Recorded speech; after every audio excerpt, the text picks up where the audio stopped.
So obviously this is a picture of St. James, and as we are looking at St. James, let's start with a prayer, which is very important. The prayer that I am going to read here is a prayer from a little book called Wide Pilgrimage by David Baldwin. A little booklet. I actually found it at our Lighthouse Catholic Media stand over here, and it was very timely. It was shortly before I went on the Camino that I found it. Lovely little book. I've plugged it once already, but if anybody wants to read it, look for a copy, or you can ask to borrow mine. It's a great little introduction to what a pilgrimage is, and it gives you a little bit of the experience as well. So anyway, let's begin in the name of the Father, and of the Son, and of the Holy Spirit. Amen. A Pilgrim's Prayer. Dear Lord, as I start my journey today, open my eyes to your face in others. Keep them open to your glorious creation. Open my ears to your word. Keep them open so that I may hear what you say. Open my mind to every encounter. Keep it open to what you are teaching me. Open my heart to your love. Keep it open to love others. Give me the courage to see myself as you see me, and to tell you the story of my life that I have never been able to tell anyone before. As I follow the footsteps and signposts of my pilgrimage, illuminate more clearly the path away from sin to union with you. Allow me a glimpse of paradise through order, peace, contemplation, and love. Bestow on me the wisdom to relegate self and the generosity to promote others. My desire is thy will and not my will. My daily burden and pain I will endure for you. My joy I willingly give to you. Grant that I reach my destination this day. Grant safe arrival every day. Grant full revelation of the mystery as I reach my destination at the end of my life's pilgrimage. In your great kindness, grant all this to my fellow pilgrims as well. And in your great mercy, hear my prayer. We ask this through Christ our Lord. Amen. The Father, the Son, and the Holy Spirit. Amen.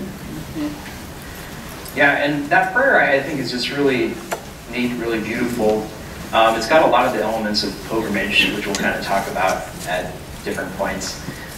So my hope is to kind of give you a little bit of a sense of the experience, what it's like, hopefully inspiring you, a desire to go out and do it yourself, go out and do the whole thing, you know, the whole 500 miles of the full Camino, whereas we only did the last 80. I'll show you a little bit about that in a second. Oh, come on, you can do it, it'll be easy. So, I guess the first thing to just keep in mind and note is a little bit about the life of our parish patron, St. James. So, these are just some basic facts, and I think most of you will know them already, but St. James was one of the 12 apostles. He was the son of Zebedee, along with his brother John, one of the closest friends of Jesus, one of those 3 apostles that was invited to a lot of the most important moments in Jesus' life. For example, the raising of one of the daughters, I don't remember which, she came to life, Jairus' daughter. Then the Transfiguration and the Agony in the Garden. And those two, I think, in a special way, kind of highlight his special relationship with Jesus, seeing him in moments of great glory as well as seeing him in moments of sorrow. But anyway, St. James, after Pentecost, was sent out to preach the gospel, and tradition has it that he went out to Spain. He preached the gospel there for a while and returned to Jerusalem, becoming the first martyr after he was sent back. Was beheaded and died around 40 or so AD. I know I think it's like 44, but the date, it doesn't come to mind right away. But anyway, the tradition has it that he went and preached the gospel in Spain. And so after he died, his relics at a certain point were transported back to Spain to the place where they currently reside, Santiago de Compostela, which is the whole reason for the pilgrimage of the Camino de Santiago. It's a pilgrimage to the tomb of St. James in Santiago de Compostela. So the Camino itself has been around for a long time. I don't think anyone has a direct idea of what time it was that St. James relics were transferred. Actually, there are some doubts about whether they actually were transferred. People have different claim different things in different areas of the world of having St. James's relics, but there's a strong tradition here. And one of the popes in the 9th century basically wrote a bull and said, hey, St. James's relics are there, and that's what kind of started the pilgrimage to Santiago, where pilgrims came from all across Europe to go visit the tomb of St. James. This is a sign, by the way. It says Camino de Santiago.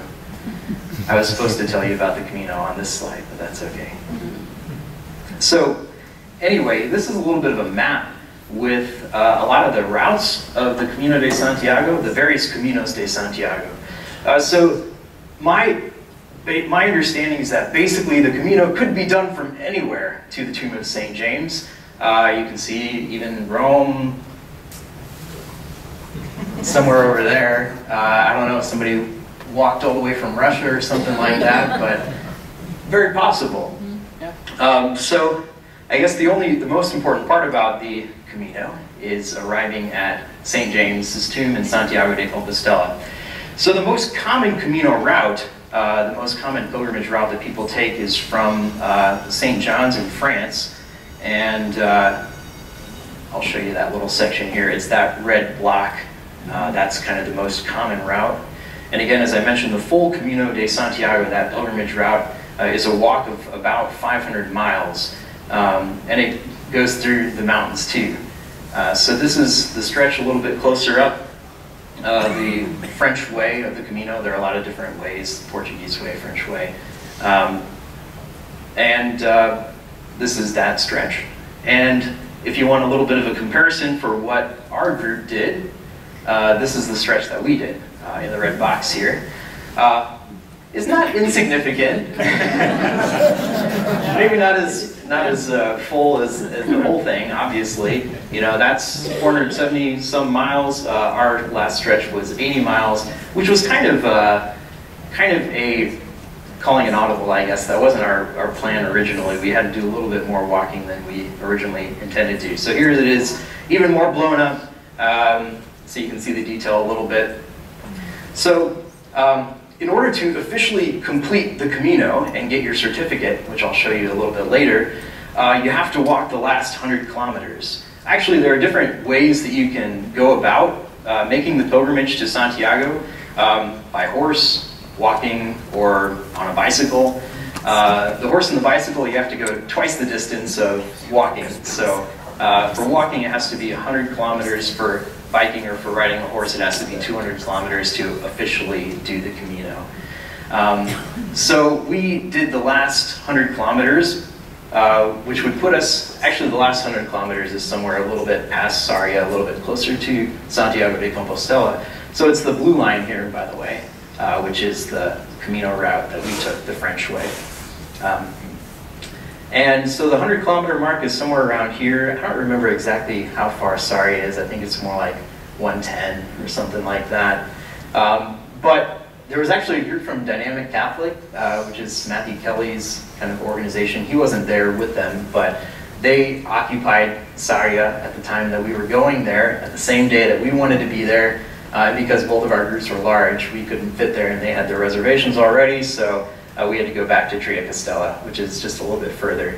That added, I guess, a little bit further being another 20 kilometers, which would be 12 miles. Thanks, Mike, on the spot. And kilometer to mile conversion is not particularly great. So anyway, we started at Triacastela, that spot that I pointed out to you, and went all the way to Santiago de Compostela, which was the last 80 miles, or the last 130 kilometers. Yeah. By the way, if you have any questions at any point, feel free to raise your hand. I may have to complete my thought, and I may get to something later, but your questions are welcome. I guess there's one already. Go! Where did you fly to in Spain to start The question was, where did we fly to? We flew from Omaha to Chicago on the way out. Omaha, Chicago to Madrid, Madrid to Vigo, Spain. And then from Vigo, we took a bus to Triacastela. So it was a long day of traveling. So one of the things about a pilgrimage in general is just that pilgrimage is meant to be kind of like a microcosm of life as it is. Pilgrimage is meant to kind of teach us a lot of things about, you know, how we're doing, where we're going. It's a chance to reflect on our own personal life, but the pilgrimage itself is kind of an image of our earthly life.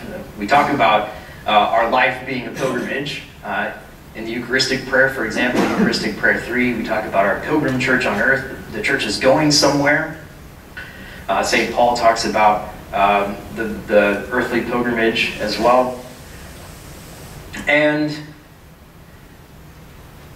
the question, I guess, is where are we going? And the answer is obvious enough. We're going to heaven. Our life is not meant to be a place that we stay in, but instead we're walking along the path of our life. Maybe we're not leaving the same area, but we're progressing in time. And we're moving towards our final destination, which is not Santiago de Compostela, but instead is our heavenly homeland. That's where we want to go. And a lot of different ways that a pilgrimage kind of images that life journey, you know, that sense of motion that we mentioned before. Another way is the highs and lows. You know, our life has all sorts of highs and lows, spiritually speaking. Moments of great joy, moments of deep sorrow, moments that are very easy, moments that are very difficult. And the pilgrimage kind of reflects that in a very physical way. As you might be climbing mountains, you know, having a hard time, or you're at the peak of the mountain and your things are just kind of flat, your things are great, or you're going down mountains, which is actually perhaps even harder than going up the mountains when you got your pack on your back. It's hard on the knees going down. So this is just a little bit of an elevation map of the Camino de Santiago. This is not the full Camino de Santiago, by the way. I'll show you that in a second. But, oh, I do have an arrow. I didn't even need to come up here to point to it. Watch this. So that's where we started, Tria Castella. So we cut out this whole thing. And we thought this hill was bad. I mean, that would be rough. So that's, yeah, an elevation map. It looks like the highest point it gets to is 1,300 meters, which is less than a mile. About a quarter of a mile less than a mile, right? No, a little less. An eighth of a mile less than a mile. 7/8 of a mile high. That's the elevation, more or less, if my math's right. Not always good on the spot. But anyway, we started there at Tria Castella where the red arrow is, and then we went to the end of Santiago de Compostela. So as you can see, highs, lows, difficult points, more easy points. Kind of depended on where you started and stopped the day as to how difficult things would be. But in any case, that's just a part of the Camino. It actually gets worse. So this is a map of the whole French way, the elevation chart from going, you know, beginning at St. John's, and as you can see, that's like mountains there. And then coming all the way to the end of Santiago de Compostela. So our stretch was here. That's the part that I just showed you. So that was the thing that looked like a really big mountain, but actually it's not quite as big as some other parts of the Camino. So kudos to those that go out and do the whole thing, especially that first like stretch there from St. John's to whatever that first town is. That would be a doozy. That's a lot of mountain climbing. So in any case, that's a little bit about the elevation. This is the rest of that chart. Nothing really to comment on there. So, the Camino.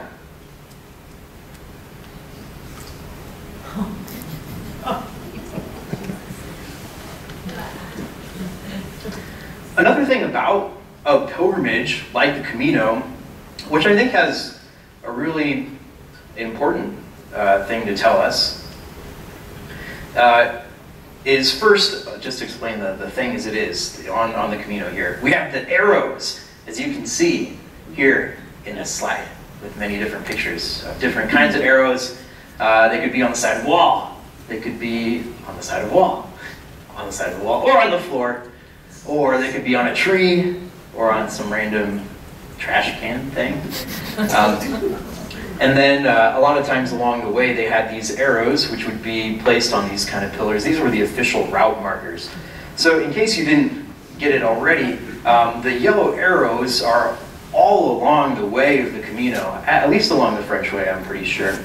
But what they do is they guide you where you need to go. It's a pretty simple concept there.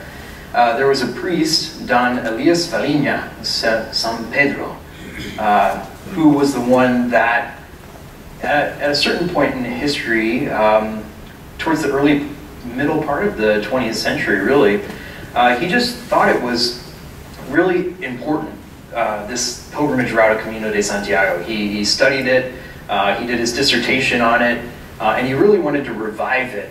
And so what he did was, in order to make it a little easier for people, he started painting these yellow arrows to point the way all along the Camino. It's so thorough of a job, and obviously other people have added to that too, that you can follow the Camino without a map. I mean, we didn't have a map. You could just plop down in St. John's and you could go, and you would make it to Santiago as long as you're following the arrows. And they're basically at any point at which you want to turn, where it's like a junction and it wouldn't be clear. And so you just follow the arrows. And I guess if you're looking at it kind of from a spiritual realm too, in that sense of the pilgrimage being an image of our earthly life, we've got all the guideposts along the way that we need. We've got the Gospels, we've got our teachers in the faith, our spiritual directors, and they will guide us along the way. We've got the 10 Commandments, and if we just follow those, we're going to make it to heaven. It's going to be great. The trouble comes when we stop following the arrows, right? As if, in the same way that the trouble would come if we decided to take our own route on the Camino de Santiago. We need a map, we need a guide. We have those things, we just have to follow them. So one thing to point out here too is this is the 100-kilometer marker. So this was the last 100 kilometers from that point on. It looks like it says 100,000 because commas are the same as decimal points over in Europe, so that's 100.000. For some reason they have it down to the meter, which is pretty crazy. It's not really accurate to that degree, but they kind of profess it is. So yeah, so they have those signs along the way. This was actually our first, okay, it was the second arrow. I didn't have a picture of the first arrow. As we were leaving out of Tricastella, there was a place where the road branched in two. There was a longer route that took us by a monastery. It was about 4 kilometers longer, then a shorter route. So after that branch, this was the first arrow that we saw, so it's kind of momentous. It's a special place in my heart for that arrow right there.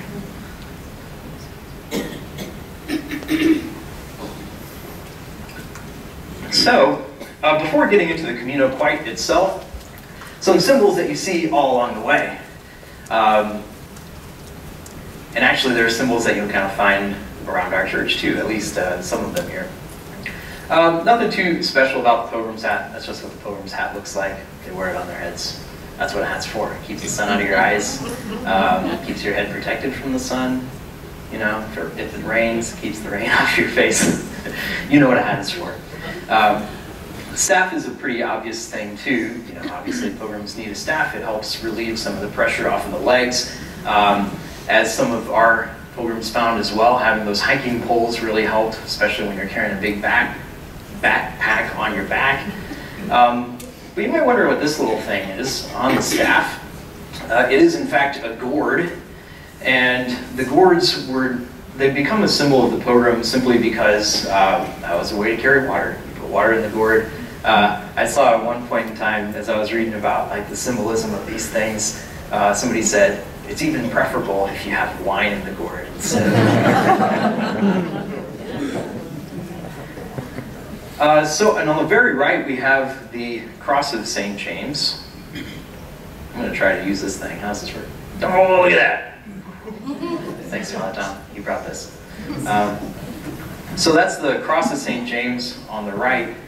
And I don't know too much about it. There was a particular order that it was kind of their emblem. And the reason that the bottom part looks like a dagger is because as this order would have their kind of like worship services or prayer services, it was said that they would have these crosses just kind of with them, and they could just stick it in the ground wherever they were, you know, so you could just place it somewhere and start praying. So that's a little bit about the cross of St. James. And then lastly, probably the one that has the most interesting history is this image of the scallop shell, which, as all of you who are from this parish are aware, is very prominent in our church. I should have brought a picture of the church layout, but if you were to look at like the church from a bird's eye view, looking straight down towards the pews and the altar and stuff, you'd find that the layout looks just like a scallop shell. You know, that symbolism is very much a part of our church architecture, very intentionally. We have the holy water fonts at the doors, which are the shells, the shell in the main holy water font too. So in case you haven't seen shells in our church, you should go look for them. They're everywhere. On the ambo too, there's a shell there. And a couple different things about the shell itself. Part of the reason that the shell is a symbol for the Camino de Santiago is there's this tradition or story about the transferring of the relics. There are a couple different versions of the story. So as the relics were being brought from Jerusalem and making it ultimately to their final resting place in Santiago de Compostela, it's said that at a certain point they were being transported across the waters, and two versions of the story. One says that there was like a storm as they were kind of getting close to their destination, and they ended up losing the relics of St. James. So they lost his body. It went in the water, and they felt like, I don't know, they must have felt pretty bad. Like, you had one job, get those relics there, and you have failed. But gratefully, by the grace of God, a miracle happened, and St. James's relics happened to wash up on shore, covered with scallop shells. So that's part of the reason why the shell is a symbol. Another version of the story has it that as the relics are being transported, there's like a wedding going on along the shore, and the bridegroom falls off of his horse into the sea, and it's like looking bad for him. But then through the intercession of St. James, he washes up on the shore covered in shells. So somebody comes up on the shore covered in shells in the end. And as a practical note too, the shell could be used for a lot of different things for a pilgrim along the way, like a spoon or just to grab some water from the creek. So it has a practical function as well. Now, as we were getting ready to go on the Camino de Santiago, obviously something very important was what we packed. We had the opportunity with our particular group to take the things that we wanted to bring and shuttle them from place to place to place to place if we wanted to. And that partly has to do with the range of, or the variety of the group that we had going over to Spain in the first place. So our group was mostly from St. Pat's in Elkhorn, also a group through Young Catholic Professionals, kind of all connected to Father John Norman. He's kind of the centerpiece of bringing this group together. And we had, just to speak about it briefly, we had from ages 17 to ages 77 on our trip, walking the Camino. Everybody walked it, 17 to 77. But to make it easier for those who are a little more advanced in age, we had the shuttling service too. We also had it so that those who were going to continue on their trip by going to like Fatima and going to Sweden and going to Greece, when they had their 70-pound bags, they wouldn't have to carry it from place to place, but they could instead shuttle it along the way. They're here, by the way. I'm glad they were able to go on the rest of the trip too, so I'm not jealous at all, not at all. So anyway, the backpack was important, and I wanted to carry with me everything that I was going to take every step along the way, so I packed my backpack as light as I could. I did take some luxury items with me too, so I could have made it significantly lighter than it actually was. But here was my packing list. I'm not going to read all these things because that would be very tedious, but just to give you an idea, there's me with my backpack. It was a heavy backpack, heavier than it needed to be. So I got my water bottle, got my extra pair of shoes was kind of a luxury. I didn't really need that. I had some electronic things too, which were not needs, but they were helpful. Really, like this one changed my life. Foldable keyboard. When I had some emails to type, I could type them just directly on my phone with my little Bluetooth keyboard. It was amazing. So it was helpful. This is continued packing list, so there is more. Basically, the summary of this thing. This is exhaustive though. This is everything I had. Like what you see, there's still a couple more slides. But so basically, the plan was I would have one pair of clothes in my backpack and one pair of clothes that I was wearing. I did take a little bit of leisure with having like basically a third pair of clothes too, clerical shirt, athletic shorts. I didn't need those, but I brought them anyway. Things that would just make it a little bit more comfortable in the evening. So I had those too. Liturgical things. Brought my anointing of the sick stuff if I needed it. Books. That was probably the heaviest part. And then just the regular toiletries and stuff. All right, hey, some of these things are really small, okay? Like, when I say hand sanitizer, I'm not talking like big old vat of hand sanitizer. I'm talking like 80 milliliters bottle, you know. And actually, some of the stuff on this list was the most important. Because as you're walking 80 miles, your body's going to be taking a bit of a toll, especially carrying a backpack as well. And so you need things like, wherever they are, you need things. Athletic tape, super important. I needed to tape my feet up after I got a blister at one point. Dr. Mark helped me with that too. He kind of helped get it to dry out and stuff. I got the blister the second day of our trip, and then after that, it didn't bother me the rest of the trip, and I didn't get any more blisters. So the medical stuff was very important. So all in all, I know it's a heavy backpack. It was about 23 pounds of a backpack that I carried with me. So the general principle that they give to you as far as taking a backpack on the Camino is that it should be about 10% of your body weight. That's more than 10% of my body weight. But we made it. It was okay. And you might be asking yourselves, well, if you only had one pair of clothes that you're wearing and one pair of clothes in your backpack, aren't these, like, isn't that going to get gross pretty quickly? And the answer is yes, and you can't avoid that. I did bring some, like, detergent and stuff too. But also, I had these lovely ladies who would do laundry for us, a lot of places along the way. So basically, every stop that we had, every hostel that we stopped at had a washer and a dryer, and you could use it for something like €4 for each. That's a lot of money. That's like $4 a pop. You know, more like $5 to $6 a pop for one load of laundry. So we kind of pooled our resources together. Well, we didn't have too many clothes, so obviously more than one person could do their laundry in the washer at the same time. So we collectively did laundry at various points in time, and that was very nice. Especially, got to give a shout out to all of our laundry ladies. You can see Nancy's up there too. She helped us out that night. Yeah.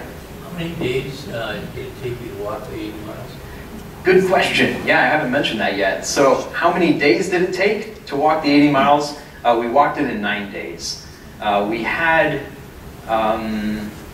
you know, a couple days of travel, so I think maybe 12 days total for me. I left one day earlier than the rest of the group. Oh, there's one more picture here, by the way. But, oh, I know, right? Picture. They're so lovely. I got sidetracked. 9 days that we walked, so averaging about 9 miles a day. But as you'll see in a moment, we went fast. Some days were longer, some days were shorter. It kind of depended on where we wanted to stop. We kind of front-loaded our trip, and most of our days, though, were about 10 to 12 miles. So walking, you know, it's like 4 hours of walking. That's really not too bad. And you can break it up, as you'll see, a lot of stops along the way. But we'll get there. There's a lot to say.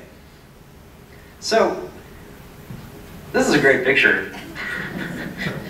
I don't know why I decided to take this picture, because it was kind of an inopportune moment. I hope Mark and Nancy don't mind if I tell the story. All right, there's... She's a criminal. So, another sort of thing about your pilgrimage through life is that sometimes things don't quite go as planned, right? Actually, a lot of times they don't go as planned, and we realize pretty soon that we're not really in control of our lives, but we have to trust in God, because He's going to take us through all of the difficult things and the things that we can't foresee. So this is a selfie that I took with Mark and Nancy shortly after they received the news that Mark's passport was in fact within 3 months of being expired. And for some reason, you can't travel to Europe when your passport is within 3 months of being expired, which is kind of silly because, as Mark said, it's kind of like saying your passport expires before its expiration date. You know, that's kind of weird. So, and somebody should have caught that along the way, the people that were helping us out. But in any case, that was an unexpected little adventure. So they actually had to stay there in Chicago. Apparently the people that have at the airlines have dealt with this sort of thing before, and actually pretty regularly, so they had the system down. They were going to go to some place in Chicago, some official office, to get their passport renewed, and everything worked out smoothly. They ended up on the next flight, the same flight the next day, so they were just a day behind us. And Nancy's apparently a criminal because they had their stuff with them, including their hiking poles. And as they went into the government building, this guy with machine guns like, no, you can't have those hiking poles in here, you're dangerous. Notice the irony there, the guy with the machine gun.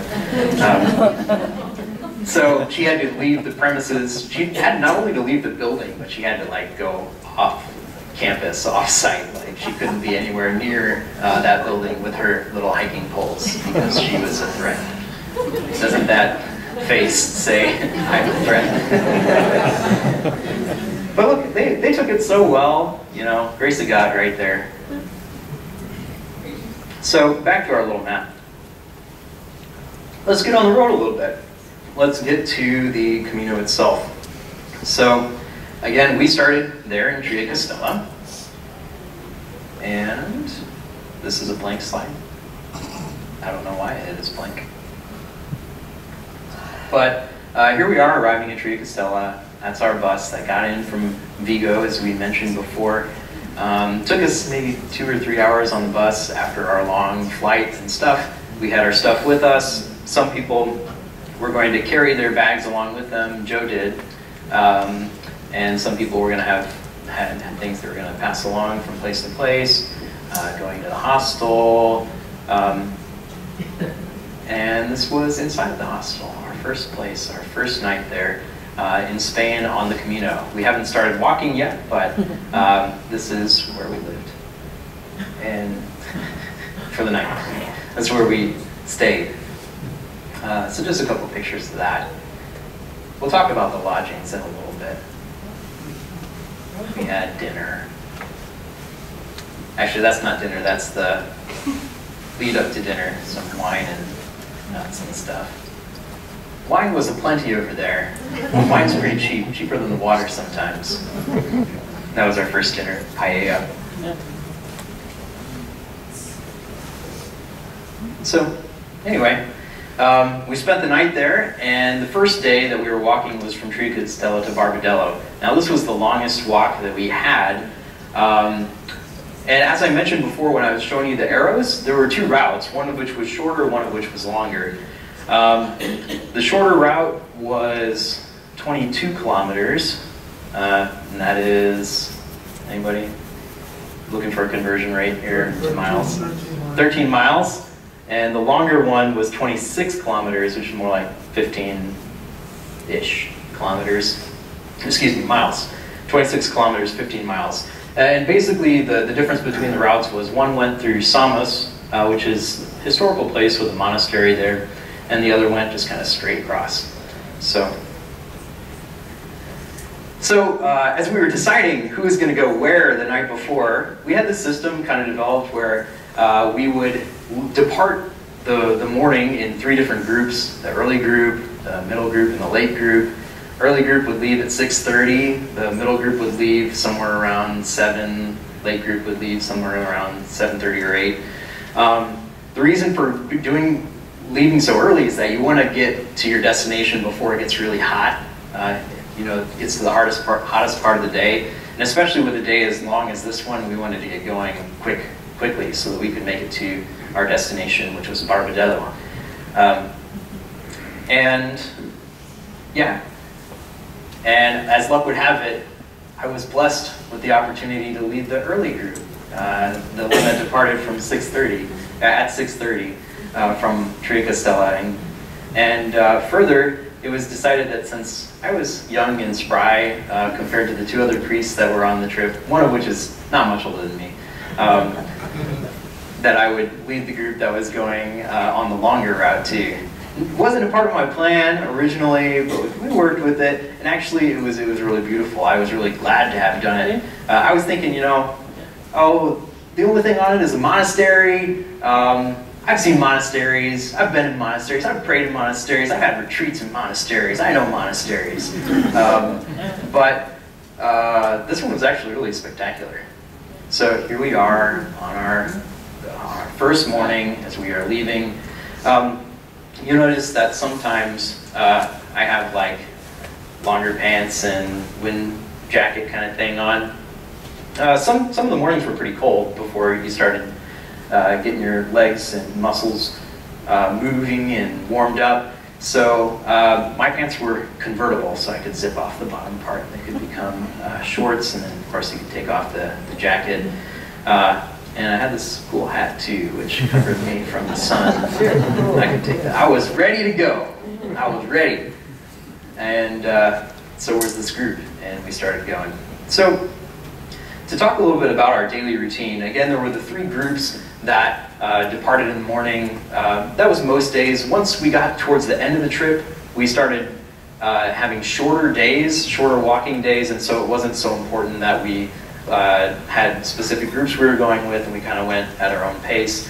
But yeah, we would start the day early in the morning.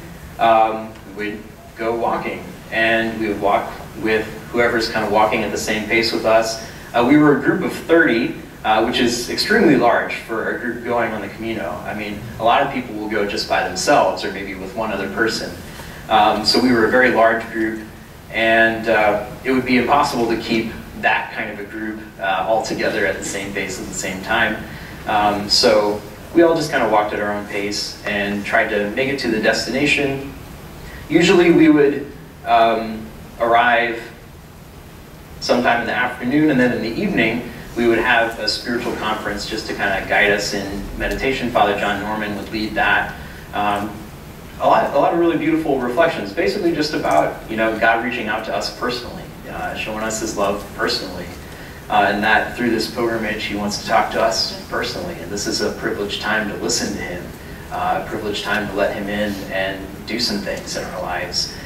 We have this opportunity to reflect on where we have been, where we want to be, where we want to go, the struggles of our own lives as well as the joys, and where's the Lord leading us and all that. So that's the purpose of the spiritual reflection.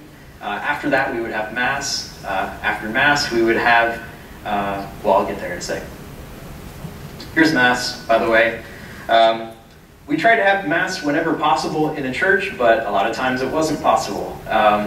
Maybe because the priest wasn't around, or most churches at each of these cities along the way of the Communal would have like a pilgrim Mass in the evening, but it'd be in Spanish, of course, and we prefer to have Mass in English most of the times because we understand that better. So again, we would try to have Mass in a church, but it wasn't always possible, so sometimes we would have Mass outside or in the hostel. This one on the top was my first outdoor Mass, so I've never done that before. Either as a celebrant or a concelebrant, so that was my first outdoor Mass, as far as I remember. Maybe I'm missing something, but... and then, yeah, these are basically different hostels we had along the way. This was outside one of the hostels. This was in the courtyard for one of the hostels. This was in the dining room. Well, I don't know, it was like a meeting room for one of the hostels. It had a bunch of sewing machines on the walls. You can see antique sewing machines. I guess that's cool. Yeah. We did get to have 2 Masses in this little chapel. One in the evening as we arrived, and then the sacristan there encouraged us very strongly that we were going to have Mass the next morning there rather than go to the next town. So we had Mass the morning there. And of course, we weren't supposed to take photos. Don't tell anyone. Actually, the sacristan was blind, so literally. So he didn't know if we were taking pictures. And I guess this is one of the churches that we had Mass in too, but I guess, I don't know, having Mass in a church is not significant enough that anyone would take a picture of it, so nobody took a picture, at least in the pictures that I stole from to make this presentation. So after the Communal was over, we pulled together our pictures on Shutterfly, so a lot of people uploaded pictures there, and I ransacked through these, so some of you may see your own pictures up here at some point if you haven't already. And anyway, nobody had a picture inside that church. I guess just being in a normal church isn't very interesting. So then after Mass, we had our guide, Francisco, who would tell us a little bit about what was going to happen the next day, how long of a trip it was going to be, what the terrain was going to be like, if it was going to be hilly or if it was going to be flat, if it was going to be easy or hard. Turns out that for him, just about all of the stretches were easy. He happened to have been on the Camino for like literally 2 months straight before our group, leading other groups along that same stretch, so he was used to it. And then of course he'd tell us a little bit about the town that we were going to, which tended to be not very interesting. He was like, oh, it only has 2 bars, you know, nothing really to see or do there, so you can take your time along the way, don't worry about getting there fast. But the little towns were lovely, really lovely. Anyway, so he was a hoot. He was a great guide, very knowledgeable, a lot of fun. We got along with him well. I think we were his best group. I think he had a special place in our heart, a special place in his heart for us. So he would lead us in a little bit of a instruction, and then after that we would go to dinner and have dinner. Eat, yes. So, one thing that should be mentioned as we're starting along our trip, again, this has only been day 1, don't worry, they get faster from here, is that all along the way, there are these things called sellos, which is a stamp, and this is a church that's advertising its sello, by the way, as you can see. Again, Spanish, double L, yeah, sound, however you say that, A is the letter. Anyway, we had these things that everybody gets who's making the official Camino pilgrimage. You probably get it through your tour group or whatever, but it's just a little fold-up booklet, and you're supposed to collect the stamps along the way. And you're supposed to get, I think, 2 per day to show that you're making progress along the way, and then when you get to Santiago de Compostela, they can look at it and say, hey, you did your stuff, good job, here's your certificate for having completed the Camino. So it was important for us to get our sellos along the way, and we got some really great ones. So one place where we got a sello was the monastery at Samos, which I mentioned was on this stretch from Triacastela to Barbarella. So just a couple of pictures here. It was really beautiful and really big, a lot bigger than I was expecting. And as my group was walking and we came along to finally seeing the monastery, which was a great relief, by the way. We heard the bells. They just happened to ring at the same time as we were starting to look at it. It was pretty neat. So it's got a courtyard. This was kind of like the old herbal medicine thing on the left side there, bottom left. And then on the right, they had pictures from the life of St. Benedict, because it was a Benedictine monastery, just along the hallway. Really beautiful, and really big too. They had a lovely church. So the picture on the right is the church. The picture on the left is the sacristy. And in the sacristy, they had some relics there, including, I believe it was St. Benedict's femur. So it was a big one. It's that one right there. You can even see it in that picture from so far away. So it was a big relic of St. Benedict. Is that a show you? Yes. Carol? Were there monks living there? Yeah. We didn't see them. We were guided by someone else in the monastery, but there's an active community of monks there. I don't know how big it is. Are they Benedictines? Yes, they are Benedictines. So, just a picture outside the monastery. You see the shells all along the way. Our photographer in the trip, Scott, was a great photographer, and he always had a great eye for good pictures, so I just followed suit and took a picture where he took a picture. Just some more pictures. So really, really beautiful countryside that we were walking through all along the way. It never got boring for me. I mean, I think when you look at the pictures, you'll probably just say, oh, that kind of looks like the same thing as the last one. But really, there's a great variety there. Saria was kind of it was a big moment when we arrived there, because the place where we stayed, Barbarella, was just a couple kilometers away from that, maybe even only one, after Sariah. Although this was at the entrance to Sariah, and we didn't realize that Sariah was like 2 kilometers long, or 3.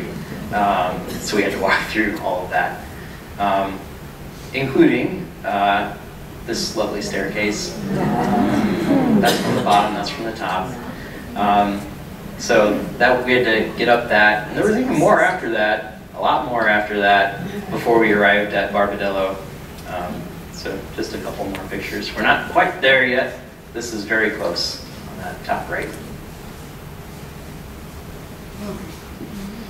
So this was our first place to stay. Well, I guess second place. The first place as we're on the Communal making our walk, one place to the next, to the next, to the next. It actually was a really, really nice hostel. So I'll talk a little bit about our accommodations in general in just a second here. But this one was very nice. We had rooms where groups of about 6 to 8 people would sleep together from our group. Because we were such a large group, we took up all of those rooms. Some people who are making the Communal will just pop in one bed in those rooms, and we'll end up next to strangers and that sort of thing. Thankfully, we didn't have to do that because we were a large group. So it also had a pool. That was crazy. And after a 26-kilometer walking day, man, it felt good to put your feet in that water as your first kind of resting day after having walked so long. For most of us. At this point, Mark and Nancy were just arriving, but they did walk from Sariah to Barbarella, which was a pretty short walk, but they did that because the official last leg of the Communal starts in Sariah, so they did not cheat, by the way, in case you were wondering. So they get the real deal. So this is just a little bit of a collage of the places that we stayed. So generally, as mentioned, our accommodations were like rooms where there might be 6 beds, like in this one, or this one had like 12 or 15, I don't remember. This was our first night, these were later. And we would split up guys and girls into different rooms. This one was probably the most interesting because it was just like, as it looks like, you see all those beds there, there were like, this is only half of that room, and then beyond that curtain there was another room with 4 rows of like 50 beds, and then beyond that there was another room with 4 rows of 50 beds. Actually, I mean, there were at least 100 beds in each of those little curtained off spaces, so that was interesting. That's where we learned who the snorers were.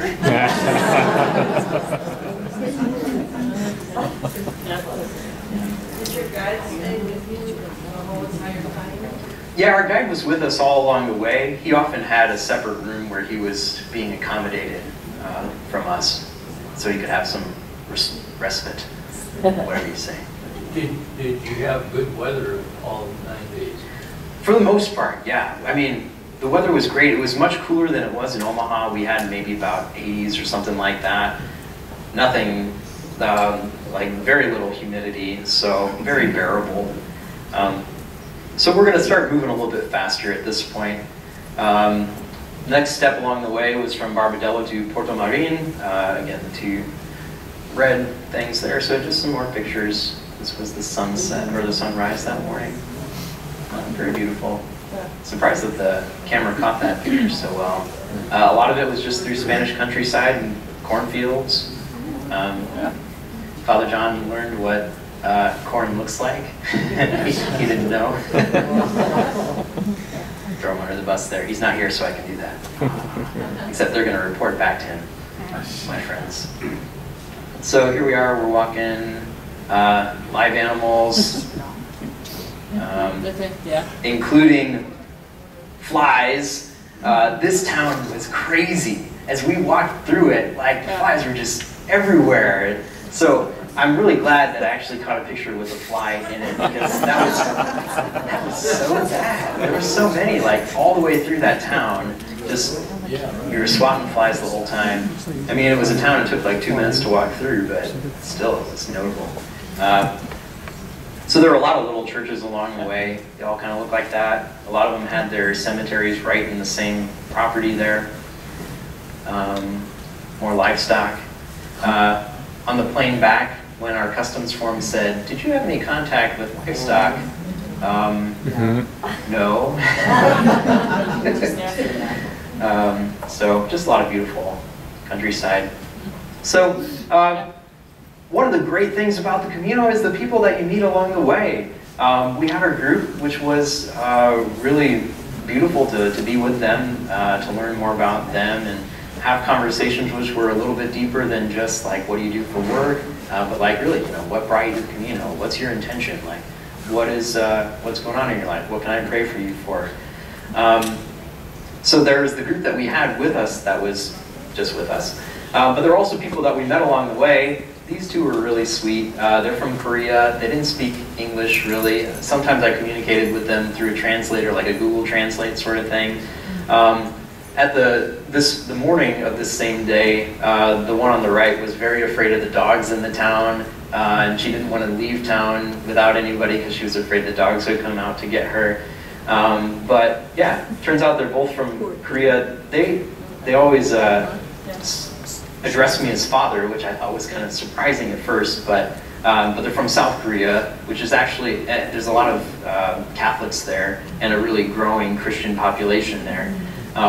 And the one on the right, I think her name was Josephina. She has a sister who's a nun. So she showed me that picture, which is how I figured out they were Catholic. But we had our group, pilgrimage group, which was wonderful. A lot of great people, and some of them are here tonight. Really made a lot of good friends along the trip.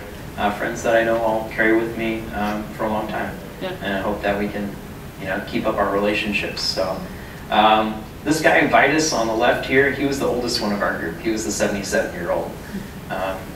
He was a trooper. One day he beat us, like he beat most of the group. That was the day it rained. Getting back to your question about the weather, he did not want to be in the rain, so he just So just some more pictures of our group. Alec was our youngest, 17. He did a lot of stuff to try to get on this community. He was really gung-ho about it. He had to start fundraising and had to write a couple letters to request permission because he was a minor. So he got on the trip through the grace of God and through his efforts too. Another great picture. And our whole group. So, yeah. I actually don't know when this picture was taken, but somebody decided to take an Abbey Road picture.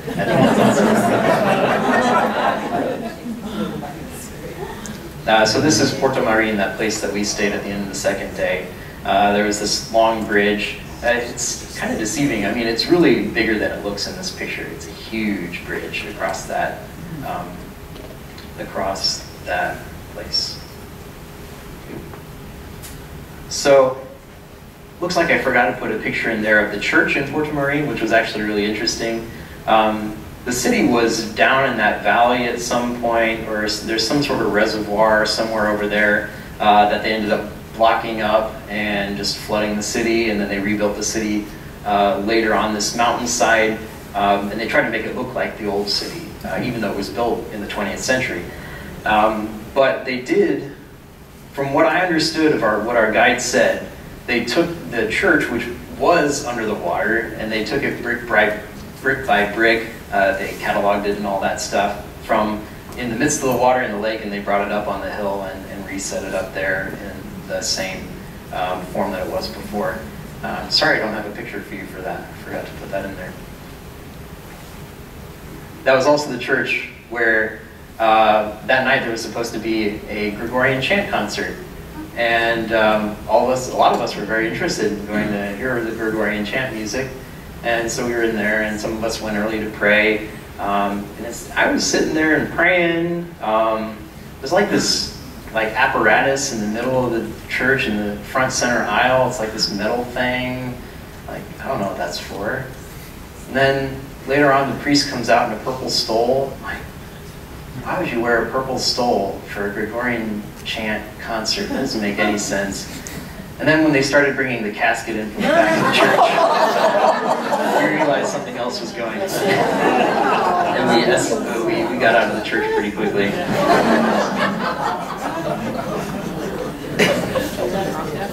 So that was in Port Omari. And then we went on our way to Ventas de Noron, which was a small town with nothing to do. Trust me, nothing to see, nothing to do. You're going to want to take most of your day and just spend it on the road, go and stop at the bars along the way, because there's nothing to do in Ventas de Noron. More pictures. Not sure what the significance of that cross is, but it looks like people are leaving a lot of intentions and things there. You know, as you have your pack and you're walking along the Communal, sometimes you realize you have more things than you need. And so you might want to throw something away or just leave it on the side of the road. Literally, I mean, you want to use your space as effectively as possible, and so sometimes you need to shed weight. I wasn't there for this, but apparently the day after I left, during the daily mass, the gospel was, if your eye causes you to sin, pluck it out. If your hand causes you to sin, chop it off. And the priest said something like this in the homily, apparently, that, let me put this in terms that you would understand. If you have something in your backpack that you don't need, you throw it away, right? Anything that's preventing you from getting to where you're trying to go, or making it more difficult for you to get to where you're trying to go, get rid of that, you know? And the goal is to make it to your destination, to heaven, to Santiago. This was a big hill. And at the top of the big hill, there was actually this old Celtic ruins, which our guide pointed out to us. Very interesting. It goes back to like 1st century BC, and it seems like it was active to around 1st century AD. And they just recently found that, like, I haven't mentioned it yet tonight, but I did do the Communal once before in 2011, and they did not know about this at that point. So very, very recent discovery, and very interesting. It's about as big as it looks there. There was a little Celtic community there. Had beautiful views from there, and we found the yellow brick road. Yeah. And in Ventas de Noron, which was a little town with not much to do, there were some livestock too. So I shamelessly got this picture, but I didn't have any interaction with livestock, by the way. Took a selfie with the sheep. So it took me about like 10 tries to get that picture. I was surprised the sheep stayed there. I thought it was going to run away from me. And as I walk over to get the picture with one of the sheep, another one comes from behind. It's like, no, I'm coming. Get a picture with me instead. Whatever floats your boat, sheep. Continuing on, we went from Ventas de Noron to Palace de Rey. The start of the day, again in Ventas de Noron. This is the place, by the way, where we had the 2 masses, the one in the evening and the one in the morning. Along the way, there was a place for free hugs. So, actually, as I walked by, I didn't see anyone. It's like, oh, I was just joking to the other people in the group. It's like, oh, where's the person that we're going to give free hugs to? I mean, they're advertising free hugs, but nobody's here. And then this woman just comes out like, oh, I'm here, I'm here. So we got hugs from her. No, it's free. Free hugs. We didn't have to pay her. She was actually really kind and had a nice setup there. So in that basket there are some apples for people that want to take them for free, just to give them some nourishment along the way. So she was really thoughtful. More things we saw. I mean, this place was interesting. You can't see it too well in this image, but those are giant ants made out of metal. But you can't write on them, by the way. That's what the sign said, don't write on the ants. So that was kind of a bar that had its own little antique character. A lot of beautiful flowers along the way too. Really matches her dress, or her shirt there nicely too. And inside that bar, and by the way, when I say bar, it's a little bit different than when we think about a bar in the US. A bar over there, yeah, sure, it has alcohol, but you know, it's a place where you go for your coffee or just go for a quick bite to eat. It's a bar. And so not necessarily a place for all the people that go to hang out that are drunkards or something like that. And inside this bar, they had this giant map where people signed from all around the world that visited. So I mean, just to point that out a little bit more closely, you can't see terribly well from the back, but this is covered. Like, there's no spot on this that does not have like a name by it. And you can see some people are like, well, I'm actually from here, but there's not space there, so I'm going to write my name down here. Just to show you how international of an experience the Communal is, I guess we already kind of pointed to that from our Korean friends, my Korean friends that I met. But yeah, people come from all over the world except Spain. So not very many Spaniards on the trip, but a lot of other people. This was another picture that Scott took, so I took it too. Isn't he? He's amazing. He's just got an eye for that. While we were there in, where were we? Palace de Rey. There we go. We had food. Yeah. So this is a good place, I think, to talk a little bit about the cuisine. So that is an octopus. That was a regional specialty in Galicia. And he looks really happy to be showing us tourists that octopus. This is the first place that I tried octopus. It's really good. I mean, if you had calamari, I mean, pretty much the same thing. They prepare it a little bit differently, but that is one of their specialties. So things that we ate along the way, this was kind of a typical breakfast. I think this is one of Jenny's photos, or maybe not. Is it yours? I think so. It is, nice. Look at that. I even remember my sources, I can cite them. So kind of a typical breakfast is just coffee and some kind of bread. This place was nice, it had pastries. Other places would have bread and jam. Some of them would have bread and ham and meat for breakfast, which is important. I mean, maybe not what you think of a typical breakfast, but gives you the energy that you need to get through the day. And the coffee there is really good, by the way. And a lot of them had these fresh orange juice machines. Fresh orange juice all along the way. Our lunches were not particularly notable.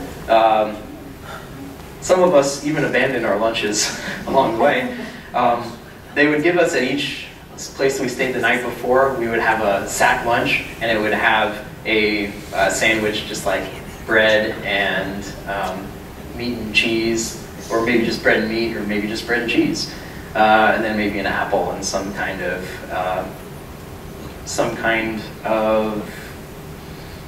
sweet, you know. So they're pretty basic. Water too, all the important stuff that you need. But after you have it for like 3 days straight, you kind of get tired of it. So you might go to like a restaurant along the way instead. Treat yourself a little bit. You know, it's a bit of a hard Camino. It's not easy. So that was one lunch actually where we treated ourselves. That's the same lunch where I tried the octopus for the first time. So there's a lot of bread there. We're already talking about the wine, but they love their bread. And sometimes it's soft, other times it's not so soft. As this, our friend Connor learned, he chipped his tooth on some of the bread that he ate. So that is a picture of him saying, the bread I ate is probably softer than that bread, which is a picture of a rock statue. Was that octopus chewy? The octopus, yeah, chewy. Yeah, chewy for sure. Very good though. Paella is the one that just popped up. Here's a little bit of a closer up.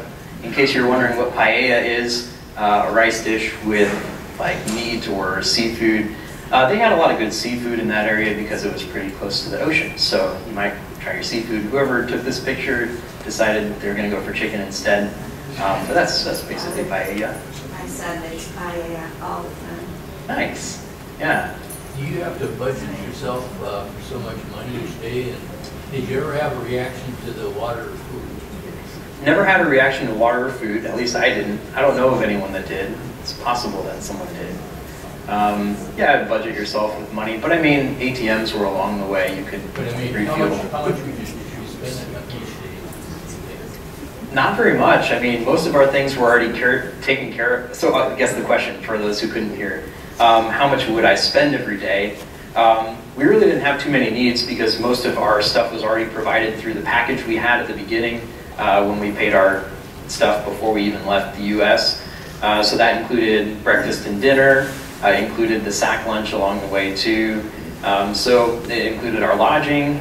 So if you really wanted to, you didn't have to pay for anything as you're going from place to place to place, unless you're going to go out for something that wasn't included already.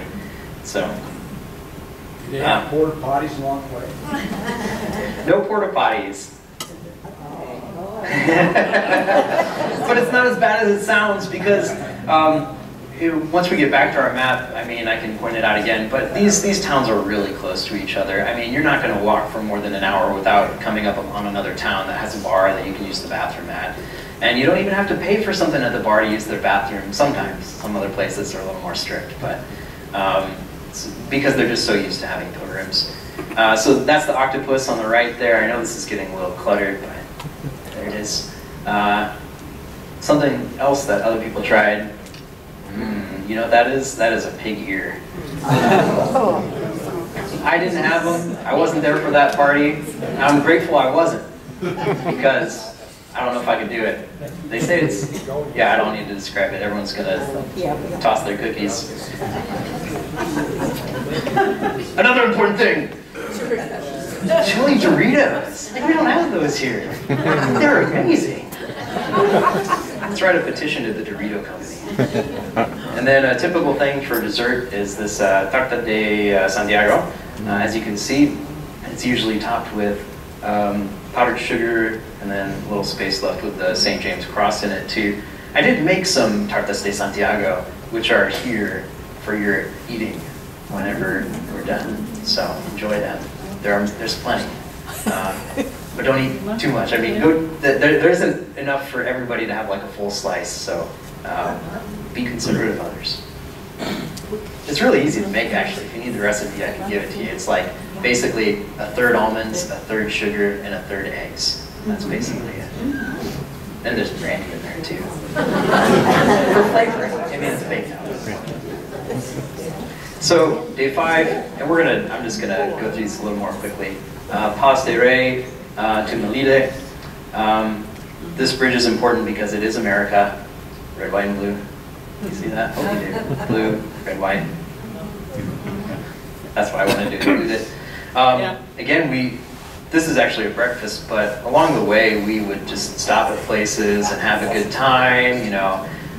There was no pressure to get to the next place other than you just had to be there before the reflection, which was usually at like 5 o'clock. So when we only had an hour's worth of walking, you know, you could stop at a bar along the way.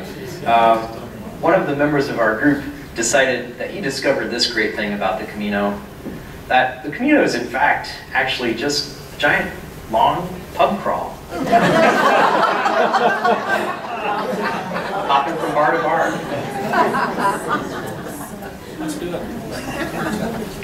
There was a lot of hanging out and just enjoying company at the various bars, having coffee, or usually coffee. And then when we actually got to our destination, maybe some sangria, wine, that sort of thing. We walked through forests. We walked alongside of roads. This was one place that we stopped to. Its name is escaping me right now. I just said it, but this is the next place that we stopped. These are a couple guys that I met. This is Melita, by the way. Melita, that's it. So we actually met them because Alec, the youngest member of our group, was watching a football game, soccer game, with them. He doesn't speak their language or anything like that. He was just hanging out on the couch watching like the Spain versus somebody soccer game. And these two guys were hanging out and having ham and cheese, and they offered it to him. And I joined in the party a little bit, watched the soccer game a little bit too. And through my broken Spanish and Italian, we could communicate somewhat well. So this guy knew a bit of Italian, but he spoke Spanish. I could speak Italian better than I speak Spanish, but we could kind of make things work. So I got to know him and his story a little bit. We walked with him a couple days, but they're both like pastors, evangelical pastors, working in South America, I believe. And they were really excited to get to know me too. It was kind of neat to have that little unity going on there. All because of soccer and meat and cheese. Get to share in the unity of Christ. Next day was Melita to Arzua. Now, we're getting to something really important and serious here, so you need to have your special attention. So we're leaving Melita. So these are just some walking pictures, but more beautiful flowers. We're starting to get into the city of Arzua. Now, we owe a lot to this guy. This is Scott. This is a guy who's a great photographer, like I told you about.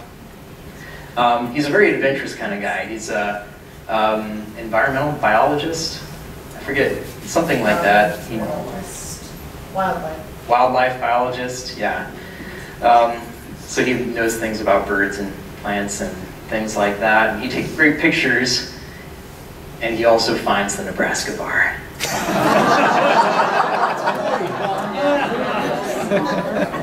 So he was walking around the little town of Arzua, Spain, and happened upon this little burger bar called Nebraska.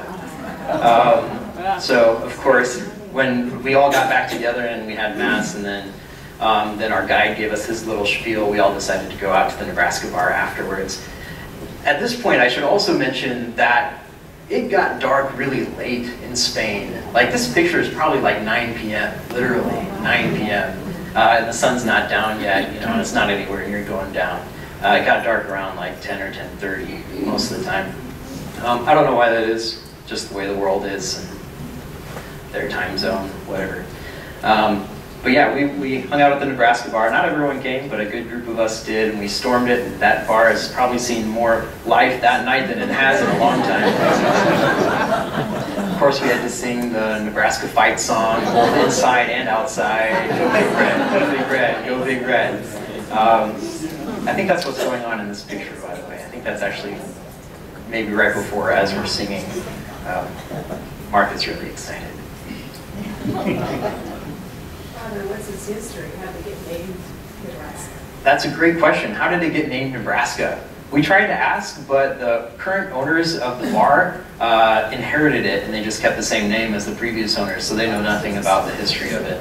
I mean, Nebraska is a Native American word. There's no way that that's going to be entered into the Spanish language. I looked it up at one point, what it meant. I forget.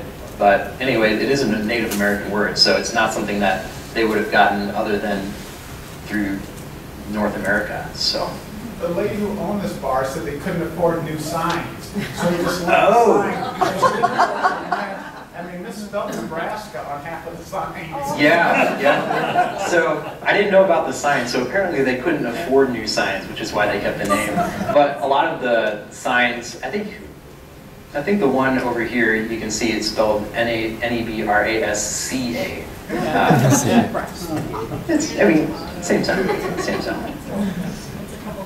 Arzuda Pedroso, we're getting close. So day 7. Day 9 is our last day walking into Santiago. So we're getting close. Day 7 is the day that it rained, which was actually really refreshing and nice. Cooled the temperature down a bit and gave us all justification for having brought our rain gear. You know, kind of would have been upset if it had not rained, because that was, I mean, it was probably about a pound, if you will, not even that. I just had a poncho that I put over my backpack and myself, and that kept me dry. So it just rained a little bit that day. As you can see, people got their rain gear out. This picture is also neat because that was the first time and the only time that I saw horses on the trail, which is great. This was just a group of sisters that were there at the beginning. I was really glad to see the sisters out. They had like devotional stuff they could hand out and trying to get people to make it a spiritual pilgrimage. Because, yeah, I guess the Communal draws all types of people that are doing it to go see St. James like we were, other people that are just interested in like the backpacking aspect of it, other people who are just kind of like spiritual but not religious, that sort of thing, all sorts of people on the trip. And I'm glad that people like the sisters were trying to evangelize, you know, bringing people closer to Jesus through this effort. Oh, there's a Cubs fan. Yes. Way to go, Tessa. She got asked about that a lot along the way, being a Cubs fan. So, this was an interesting place too. It's not a great picture of it, but it was all like painted green, and people signed all the walls, and they signed on the bar, and then they left their shirts and stuff and hung them from the ceiling. And they played like classic rock from the States. That was their thing. And our guide told us about it and said we should stop because it's got character, and it did. I signed it too, somewhere on the bar on the front side. But it was a nice place to stop actually, because when we got there, it started to rain pretty heavily. So I stayed there for a little while, ate my lunch, and then we made it to O Pedruoso.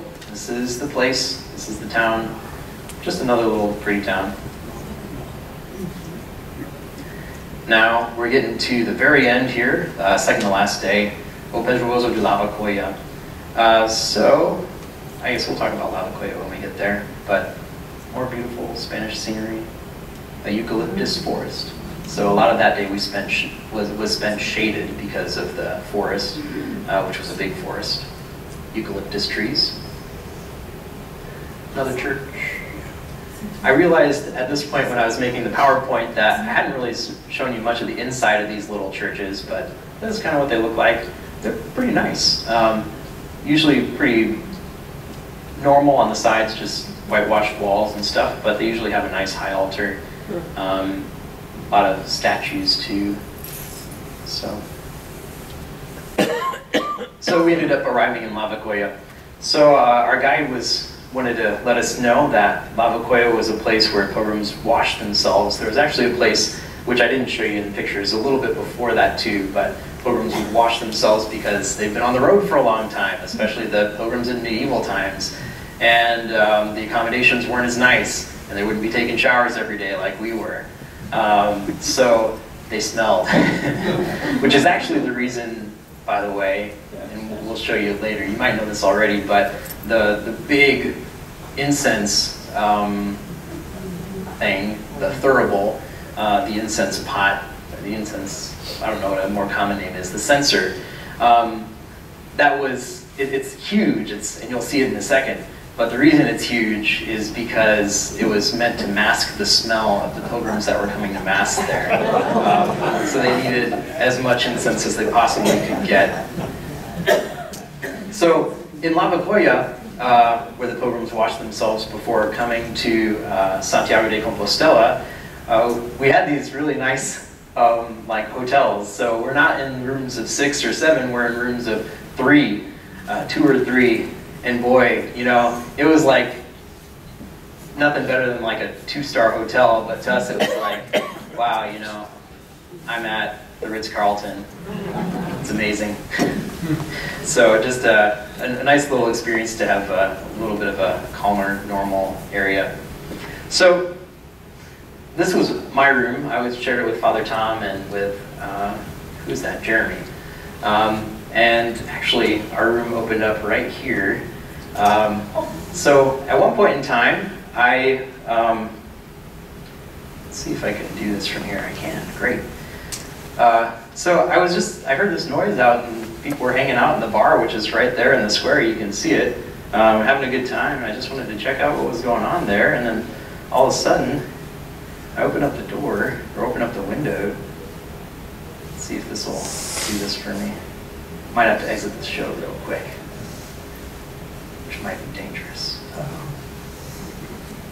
Come on. No. It doesn't want to do that. That's okay. So I open up the window, and all of a sudden, okay, there we go, telling me that I can't do it. All right, so I open up the window, and all of a sudden there's this great noise and commotion and all this applause, and I feel like the Pope, like, opening up before his Angelus address in St. Peter's Square. Like, we look out the window and all of our friends are out there and they're like applauding us, and 3 priests are up there, and so I don't remember who decides to make it an Angelus moment, but we all did it. It's like, greetings, my dear brothers and sisters in Christ. Today's gospel was about, you know, as the Pope does on Sundays in Rome. So the thing I was trying to show you is a video of the Pope doing his Angelus, but that's not popping up. So we got a lot of encouragement along the way, even on the signs. Proud of you, almost there, champ. You know, we're getting close. And from Lavacoya, the next and last stop is Santiago de Compostela. So we're walking. So this place is called the Mount of Joy. I don't remember how it is in Galatian, but that's what it's called, the Mount of Joy. And it's called that because this was the place where it's basically all downhill from here. And in medieval times, when the city wasn't so built up, they could look down from that place and they would see the Cathedral of Santiago de Compostela for the first time and know that they're only, I think it was maybe 4 kilometers from there to the cathedral. So still a decent ways, maybe about an hour's walk, but still, you know, it's within sight. And so people would, I mean, after walking for months on end, this would be a great moment of joy for them, which is why it was called the Mount of Joy. So this monument here is dedicated to John Paul II, who visited Santiago de Compostela at some point. I don't know his story so much, but definitely a place that was dedicated to St. John Paul II, and powerful place to pray with him there, right on the Mount of Joy.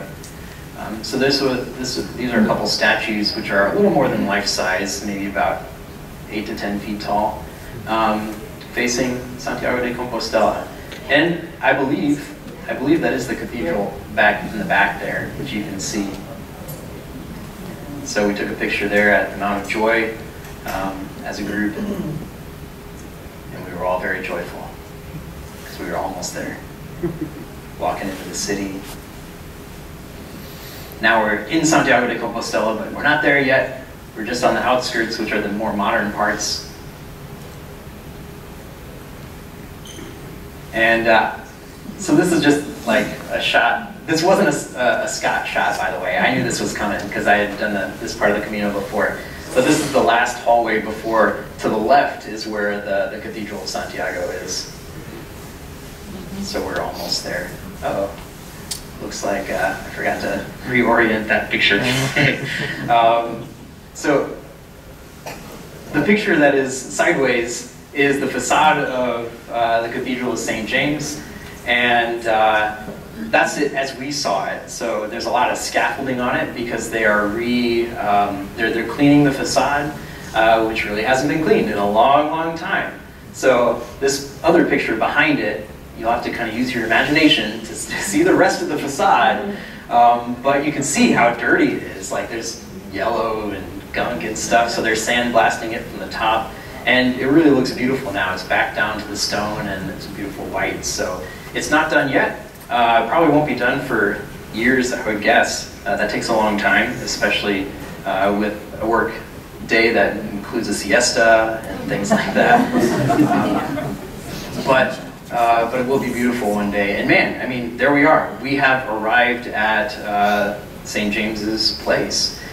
So kind of a moment that was bittersweet, right? Like we knew it was coming, and we kind of didn't want it to end. Like we had a beautiful experience all along the way. God really blessing the trip with our new friendships, the slower, relaxed pace of life, you know, just down to the very bare basics.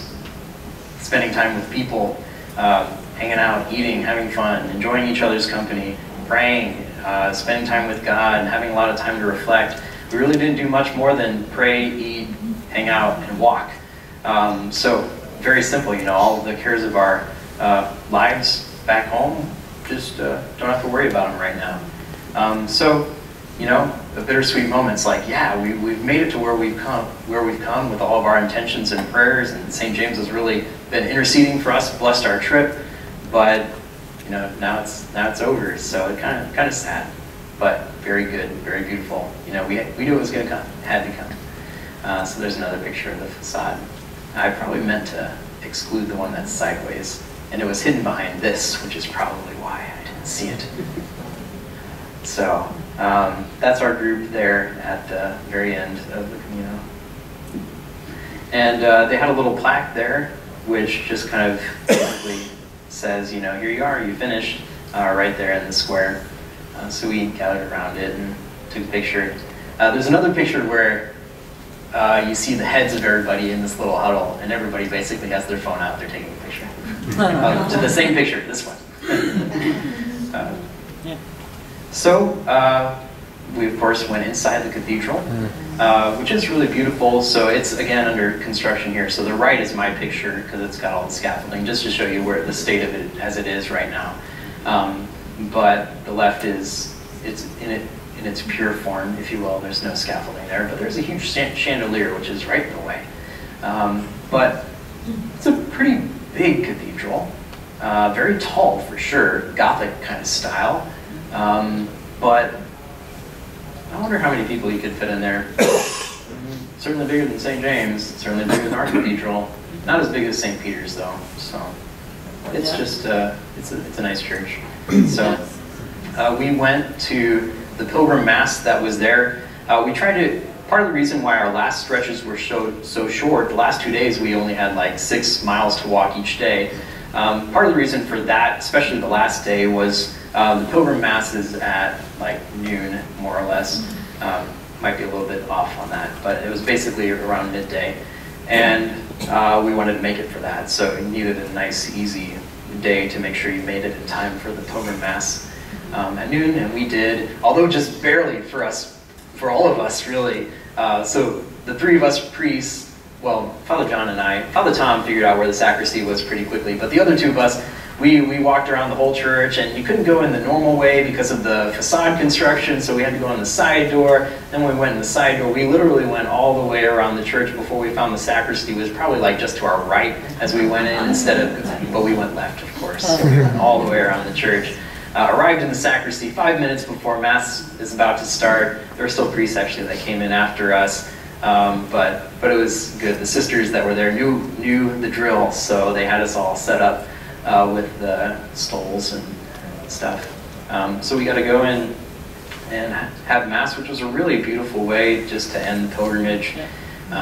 Give thanks to St. James for his intercession. Jesus, who's been with us in the Eucharist all along the way, our food for the journey, is here with us again in Santiago. And it was really moving, although I may or may not have fallen asleep during the homily. So this is the Botafumero, which is the large incense thing, the censer. It's huge, it's heavy, it takes like 8 guys to wield it.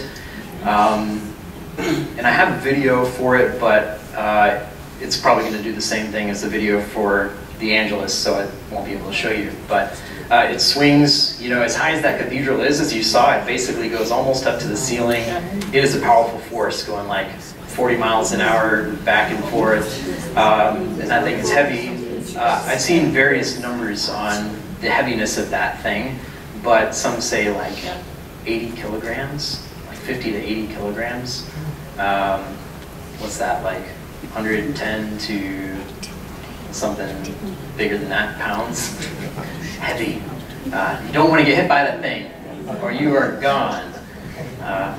But it's good because we don't want the church to smell like pilgrims. So then just a couple other things that were traditions there in the Cathedral of Santiago. So there are a lot of traditions. These are just 2 that are closer to my heart, I guess, things that I did. So just on the left there is those are the relics of St. James in the back behind the grill. So there's a place where you could stay and pray there, a kneeler. You had to go down underneath the altar, and then you could pray there for a while, and then you have to go back up. Fortunately, both times I went down there was like nobody there, so I could stay for a long time, but a lot of times it's busier than that. And then at the right, this is a statue of St. James, and the man is embracing St. James, which is another pilgrim tradition, just to thank St. James for what he did. So that's the statue from the front. That is St. James, so embracing him. So not much more to say here. I mean, thanks God for the trip. This is a picture of the certificate for completing the pilgrimage, the Compostela, as they call it. This one is Connor's because he took a picture of it and posted it to Shutterfly. I have mine, it's back in the rectory. But, then a couple of members of our group also got a couple privileges. So, oops, looks like one of my pictures didn't make it in here. But this is Father Tom. He got to load the incense in the incense thing the day after I left. So these are 2 of the guys that helped lift the thurible, which swings back and forth, like side to side if you're looking at the altar, into those transepts, is what they're called, where there are people, in fact, but it is secure, so don't worry, it's not going to fall in there. And then actually, Mark got to lector at that Mass too, and there was a picture of that which I didn't get to put into the slide, but it is there too. So yeah, all in all, I mean, we just had a really blessed trip, blessed pilgrimage. I felt closer to St. James in that trip than I ever have before. I really felt his intercession, and really one of the biggest graces for me too was just our pilgrimage group.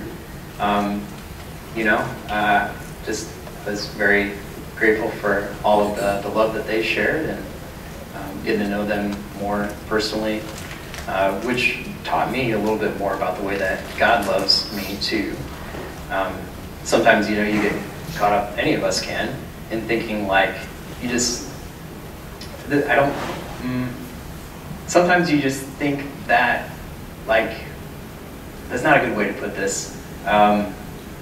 Sometimes you feel like your work is all that matters, and you kind of forget that the person matters too, who you are.